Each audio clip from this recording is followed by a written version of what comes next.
Mis hermanos, nuevamente estamos aquí para seguir compartiendo acerca de la vida de nuestro amante Salvador, de su ministerio y lo que vino a hacer a este mundo.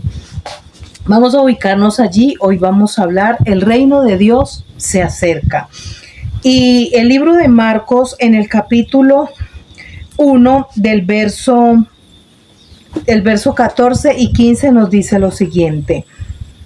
Después que Juan fue encarcelado, Jesús vino a Galilea predicando el evangelio del reino de Dios, diciendo: el tiempo se ha cumplido y el reino de Dios se ha acercado. Arrepentíos y creed en el evangelio. Entonces, ya aquí hemos recorrido un buen camino de lo que nuestro Señor Jesús vino a hacer una vez que nació en este mundo. Y ahora Él inicia, luego que ya es bautizado, inicia su ministerio terrenal. ¿Y qué fue lo que hizo el Señor Jesús? Las Escrituras allí para nosotros, de pronto tenerlo más claro, yo les invito para que estudiemos los 4 evangelios. Hermanos y amigos, continuamos este fascinante estudio acerca de la vida y el ministerio de nuestro Señor Jesucristo. En el capítulo anterior habíamos hablado del bautismo de nuestro Señor. Hoy vamos a continuar con el capítulo 5, el reino de Dios está cerca.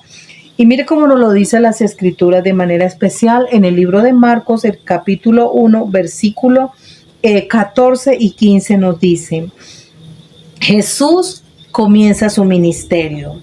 Después que Juan fue encarcelado, Jesús vino a Galilea predicando el evangelio del reino de Dios, diciendo: el tiempo se ha cumplido, el reino de Dios se ha acercado, arrepentidos y creed en el evangelio. Entonces ya nosotros sabemos que una vez el Señor Jesucristo fue bautizado, comienza su ministerio terrenal. ¿Y qué fue lo que Él hizo en ese tiempo? Pues es lo mismo que nos ha pedido, la invitación que nos hace a nosotros una vez que lo hemos aceptado como nuestro Salvador personal. Y es dar a conocer el evangelio. ¿A quiénes? Aquellos que no conocen de Dios, aquellos que una vez estábamos lejos de Él, otros vinieron a predicarnos y por ese medio nosotros fuimos alcanzados. De esa manera el Señor Jesús vino aquí a la tierra. Ya sabemos que dejó el cielo, que se humanó, se hizo un niño, vivió una vida dentro de su niñez, su juventud. Luego vino su bautismo y ya empieza el ministerio. ¿Y por qué el Señor Jesús dice que es necesario?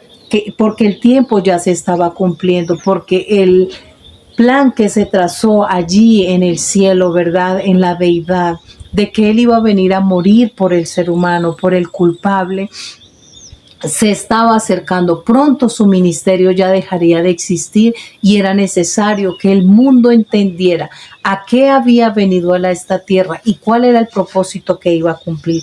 De esa manera empieza el Señor allí su ministerio, ¿verdad? Empieza a hablarle a la gente allí en las aldeas, en Judea, en Capernaum, por donde habían enfermos.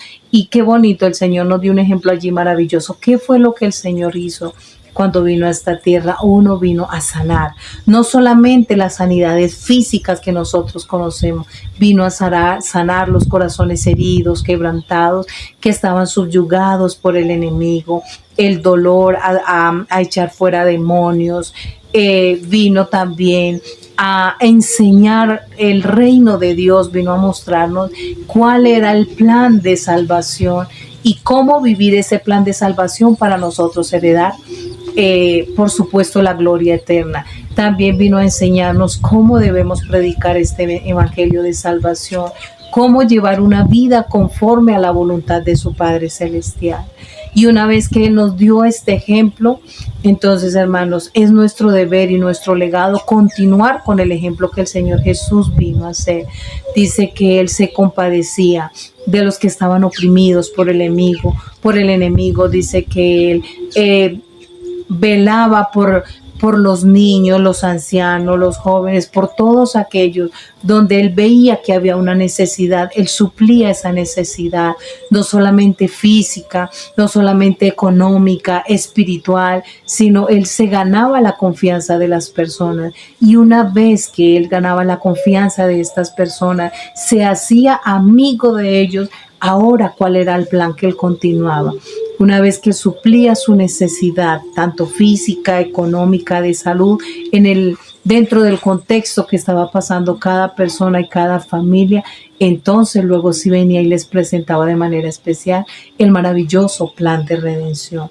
Entonces, amigos, hermanos, lo que el Señor Jesús vino a cumplir a esta tierra, y ese ministerio maravilloso fue a enseñarnos que podemos vivir vidas, porque es que somos mal llamados, que los cristianos somos amargados.